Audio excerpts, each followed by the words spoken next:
உலகெங்கும் வாழும் தமிழ் மக்களுக்கு வீனஸ் பாலாஜியின் அன்பு வணக்கங்கள். நான் ஸ்ரீ சங்கரா ஜோதிட வித்யாலயத்தில் மூத்த ஜோதிட ஆசிரியர் மற்றும் பிரசன்ன ஜோதிட ஆராய்ச்சியாளராக இருந்து அனைவருக்கும் போய் ஜோதிடம் சென்ற பணியில் இருக்கும். நம்ம சேனலை ஃபஸ்ட் டைம் பார்க்குறீங்கன்னா சப்ஸ்கிரைப் பண்ணிக்கோங்க. பெல் பட்டனில் ஆல் ஆப்ஷன் ப்ரெஸ் பண்ணுங்கள். நம்ம போடக்கூடிய பதிவுகள் உடனடியாக உங்களுக்கு வந்து உங்களுக்கு அனைத்து விதமான தகவலும் கிடைக்க சப்ஸ்கிரைப் பண்ணிக்கோங்க.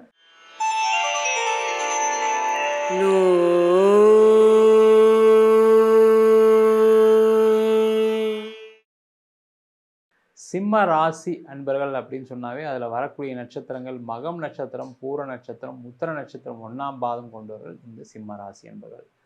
இந்த சிம்ம ராசி அப்படின்னாவே சிங்கம் போல் கர்ஜிக்கக்கூடியவர்கள் இந்த சிம்ம ராசி என்பவர்கள். ரொம்ப நேர்மையாக இருப்பீங்க, நியாயமாக இருப்பீங்க, அதிகாரம் அதிகமாக செலுத்தக்கூடிய ஒரு நபராக இந்த சிம்ம ராசி என்பவர்கள் எப்பவுமே விளங்குவீங்க. ஊர் போற்றும் அளவிற்கு உயர்ந்து வாழக்கூடியவர்கள் இந்த சிம்ம ராசி என்பவர்கள். இந்த சிம்ம ராசி அன்பர்களுக்கு வருகின்ற 2025ஆம் ஆண்டு மார்ச் மாதம் 29ஆம் தேதி உங்கள் ராசிக்கு 7ஆம் இடத்துல இருந்த சனி பகவான் 8ஆம் இடம் சொல்லக்கூடிய அஷ்டமஸ்தானத்தில் பேச்சாக போகிறார். அப்போ இந்த காலகட்டத்தில் எந்த விஷயங்களை கேர்ஃபுல்லாக இருக்கணும், எது நல்லது எது கெட்டதுன்னு மட்டும் இந்த வீடியோவில் டீட்டெயிலாக பார்க்க போகிறோம். ஸ்கிப் பண்ணாமல் பாருங்கள். இந்த சிம்ம ராசி அன்பர்களுக்கு பார்த்திங்கன்னா இப்போ வாழ்க்கையில் பெரிய லெவலில் ஒரு பெரிய பிரச்சனைகள்லாம் இல்லை. ஏதோ வாழ்க்கை ஓடிட்டு இருக்கு சார், பெரிய லெவலில் நான் பெரிய சம்பாதிக்கலை, பெரிய லெவலில் நஷ்டமும் படலை அப்படின்ற நிலை கண்டிப்பாக இப்போதைக்கு இருக்குது. ஆனால் இந்த நிலை மாறுவதற்கான வாய்ப்புகள் நிறைய உண்டு. எப்படி மாறும் அப்படின்னா, உங்கள் ராசிக்கு 7ஆம் அதிபதி 8ஆம் இடத்துல அஷ்டமஸ்தானத்தில் போகும்போது உங்களுக்கு அஷ்டம சனி நடைபெறக்கூடிய காலகட்டம்.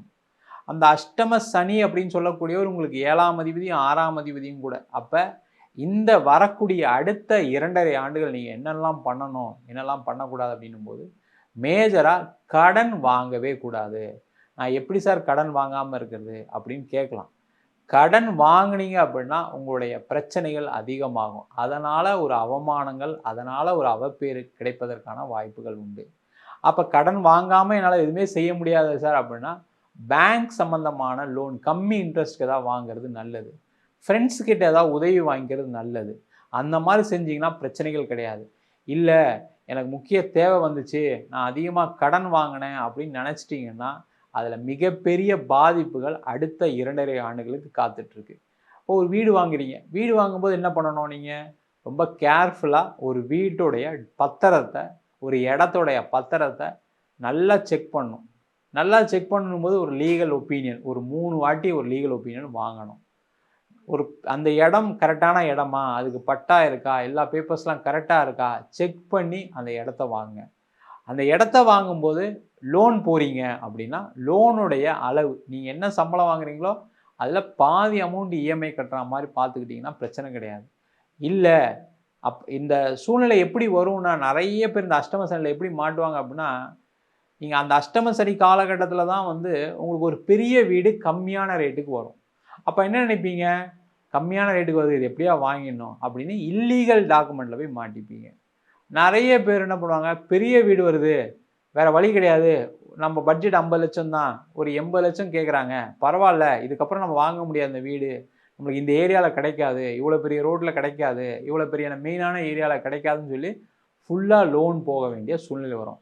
அந்த ஃபுல்லாக பேங்க் லோன் போயிட்டாலும் பரவாயில்ல, கடைசியில் ஒரு 10 லட்சம் பத்தலை, ஒரு 15 லட்சம் பத்தலை அப்படின்னு ரிஜிஸ்ட்ரேஷன் டைமில் நீங்கள் வெளியில் பணத்தை பெரட்டுற மாதிரி சூழ்நிலை வந்தோம்.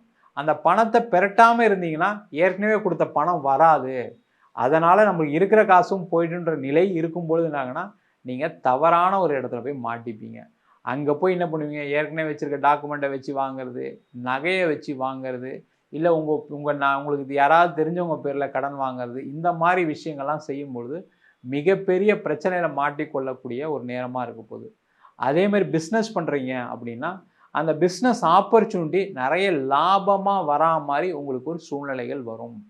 4 பேர் ஃபோன் பண்ணுவாங்க, அவங்களுடைய பிஸ்னஸ் ட்ராக்கை காமிச்சு, பாருங்கள் நான் இவ்வளோலாம் பிஸ்னஸ் பண்ணுறேன், எனக்கு இந்த அளவுக்கு பிஸ்னஸில் ப்ராஃபிட் இருக்குது, நானும் உங்களுக்கு ப்ராஃபிட் பண்ணி தரேன், நீங்களும் என் கூட சேர்ந்து பண்ணுங்கள், நீங்கள் பார்ட்னர் ஆகுங்க, நானும் பணம் போடுறேன் நீங்களும் பணம் போடுறேன்னு சொல்லி கூப்பிடும்போது என்ன ஆகுதுன்னா அந்த ஆசைகள் உங்களை மாட்ட வைக்கக்கூடிய ஒரு அமைப்பு கண்டிப்பாக வரும். அந்த ஆசைப்படுறதுனால தான் பிரச்சனையே. அந்த ஆசைப்படாமல் இருந்துட்டிங்கன்னா பிரச்சனை கிடையாது. என்ன சார் ஒரு தொழில் வாய்ப்பு வரும்போது ஆசைப்படாமல் எப்படி சார் இருப்பாங்க? சம்பாதிக்கலான்றது எல்லாருக்கும் இருக்கக்கூடிய ஆசை தானே. கேட்கலாம். நியாயமான ஆசைகளுக்கு இருந்தீங்கன்னா பிரச்சனைகள் வராது. கொஞ்சம் அதிகமான ஆசை இருக்கும்போது அங்கே பிரச்சனைகளும் சேர்ந்து வரும். அதை ஹேண்டில் பண்ணுறதுக்கான தகுதியை வளர்த்துக்குங்க.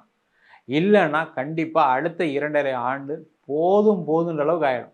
ஏன்டா அந்த பிஸ்னஸ் ஆரம்பித்தோம், ஏன்டா அந்த வேலையை தேவையில்லாத வேலையை செஞ்சோம், அழகாக நிம்மதியாக இருந்தேன் சார், நிம்மதியாக தூங்கிட்டு இருந்தேன், இப்போ பார்த்தீங்கன்னா தூக்கமே இல்லை, எல்லாம் போச்சு, எல்லா இடத்துலையும் அசிங்கம், எல்லா இடத்துலையும் அவமானம் அப்படின்ற சூழ்நிலை வந்துடும். ரொம்ப ரொம்ப கேர்ஃபுல்லாக இருங்க.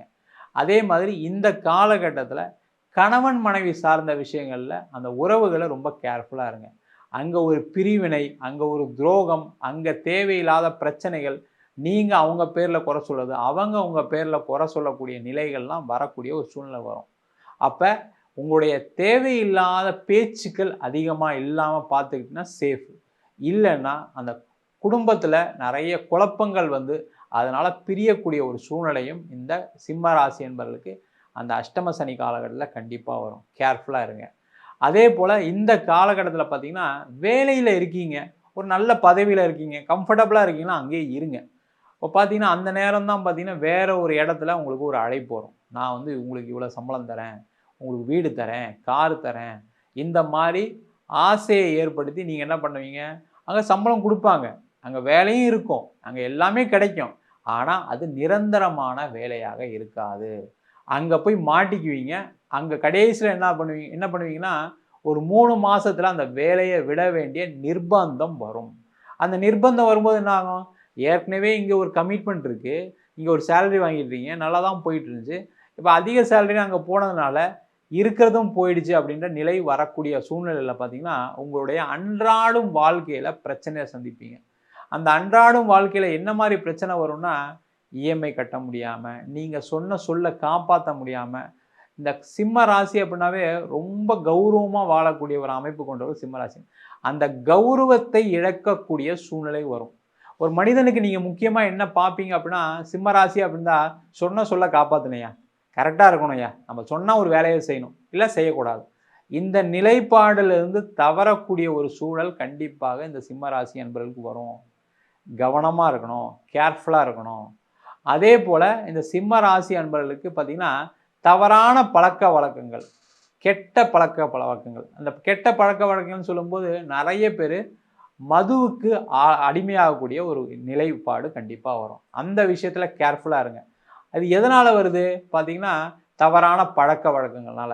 உங்களுடைய நண்பர்களுடைய வட்டாரத்தை கம்மி பண்ணிக்கிங்க, இல்லைன்னா அந்த பிரச்சனைகள் வரும். அதே போல் தகாத உறவுகள் சம்பந்தப்பட்ட விஷயங்களை ஈடுபடுவதற்கான ஒரு சூழ்நிலைகள் ஏற்படும். அந்த சூழ்நிலை தான் ஒரு மனிதனை கைதியாக மாற்றுது. எப்போவுமே யாருமே ஏதோ ஒரு பெரிய லெவலில் ஆசைப்பட்டு போகிறது கிடையாது. ஆனால் அந்த சூழ்நிலை மாற்றத்தின் காரணமாக என்ன பண்ணுவீங்க, நீங்கள் எங்கேயாவது ஒரு இடத்துல லாக் ஆகிடுவீங்க. அதுவும் பெண்களாக இருக்கீங்க, ரொம்ப ரொம்ப கேர்ஃபுல்லாக இருக்கணும்.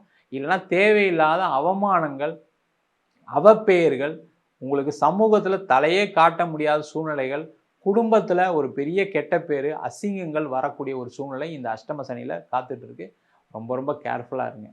அதே போல் இந்த காலகட்டத்தில் உங்களுடைய குழந்தைகளுடைய செயல்பாடுகளை கேர்ஃபுல்லாக பார்த்துக்கணும்.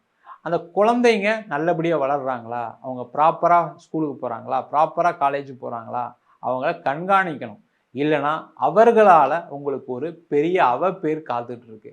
அந்த அவப்பேர் என்ன பண்ணிடும் அப்படின்னா, நம்ம ஏண்டா அந்த குழந்தைய பெற்றோன்ற ஒரு சூழ்நிலைக்கு தள்ளப்படக்கூடிய ஒரு நிலை கண்டிப்பாக இந்த அஷ்டம சனியில் வரும். ரொம்ப ரொம்ப கேர்ஃபுல்லாக இருங்க, ஜாக்கிரதையாக இருங்க. அவங்கள கேர் எடுத்துக்கோங்க. நிறைய சிம்மராசி என்பது உங்கள் வேலையில் மட்டும் கவனம் செலுத்துறீங்க, உங்களுடைய தொழிலில் மட்டும் கவனம் செலுத்துறீங்க, ஆனால் குடும்பம் சம்மந்தப்பட்ட விஷயங்களை கவனம் செலுத்துறதில்ல. அதனால் கேர்ஃபுல்லாக இருந்துட்டிங்கன்னா பிரச்சனைகள் கிடையாது. இந்த அஷ்டம சனி அதிக ஆசைகளை கொடுத்து ஏமாற்றக்கூடிய ஒரு அமைப்பை கண்டிப்பாக அந்த சனி பகவான் அஷ்டம காலத்தில் கொடுப்பார். ஆசை இல்லை, நான் இருக்கிறத அப்படியே ரன் பண்ணுறேன், எனக்கு வேறு எதுவும் பெருசாக ஆசை வராது, நான் ஆசைப்பட மாட்டேன் அப்படின்னு நினச்சிட்டிங்கன்னா அஷ்டம சனியை வெல்லக்கூடிய ஒரு அமைப்பு சிம்மராசி என்பவர்களுக்கு கண்டிப்பாக உண்டு. வெற்றியும் பெறலாம். நம்ம சொன்ன பலன்கள் எல்லாமே பொதுவான பலன்கள். உங்கள் ஜாதகத்தில் கூட கிரகநிலைக்கு தகுந்தாப்புல, தசாபுத்திக்கு தகுந்தாப்புல பலன்கள் கண்டிப்பாக மாறுபடும். ஜாதகம் பார்க்கணும் விருப்பப்பட்டீங்கன்னா கீழே இருக்க நம்பருக்கு வாட்ஸ்அப் பண்ணிட்டு ஜாதக பலனை தெரிந்து கொள்ளலாம். ஜாதகம் இல்லாதவங்களுக்கு சிங்கிள் பேஜில் PDF ஃபார்மேட்டில் வெறும் 99 ரூபாய்க்கு ஜாதகம் கொடுக்குறோம். டீட்டெயிலான ஜாதகம் வேணும்னு நினச்சிங்கன்னா 51 பக்கம் கொண்ட டீட்டெயிலான ஜாதகம் ரிப்போர்ட் வெறும் 300 ரூபாய்க்கு கொடுக்குறோம்.